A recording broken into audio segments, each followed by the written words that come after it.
गेल्या वर्षी एप्रिलमध्ये प्रशासकीय मान्यतेसाठी प्रस्ताव पाठवताना पात्रतेची पडताळणी करण्याची जबाबदारी तत्कालीन वैद्यकीय सामाजिक कार्यकर्ता भरत चौधरी व समाज कल्याण अधिकारी हर्षदा बडगुजर यांची असताना त्यांनी त्याकडे जाणीवपूर्वक दुर्लक्ष केल्याचा आरोप सामाजिक कार्यकर्ते विठोबा ज्ञान यांनी केला आहे.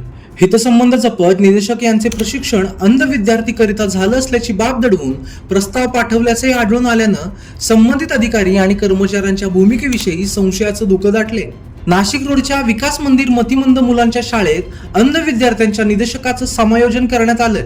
त्यामुळे जिल्हा परिषदेचा समाज कल्याण विभाग वादाच्या भोवऱ्यात सापडलाय. मतिमंद विद्यार्थ्यांच्या शिक्षणाशी संबंधित धक्कादायक प्रकार समोर आला असून अंध विद्यार्थ्यांना प्रशिक्षण देणाऱ्या निदेशकाचं मतिमंद मुलांच्या शाळेत समायोजन करण्यात आल्याने समाज कल्याण विभागाच्या कारभारावर प्रश्नचिन्ह निर्माण झालाय. कोणतीही सखोल शहानिशा न करता बडगुजर यांनी समायोजनाचा प्रस्ताव वरिष्ठांकडे पाठवला.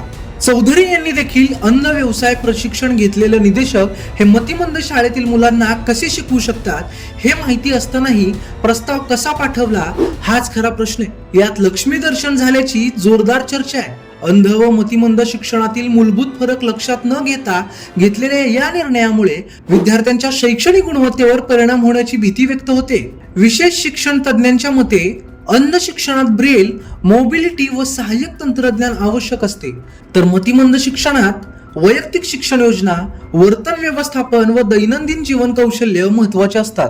ज्या शाळेत हे समायोजन झालं त्या विकास मंदिर शाळेत यापूर्वी नातेवाईकालाच दिलेली नियुक्ती संशयाच्या भोवऱ्यात सापडली होती.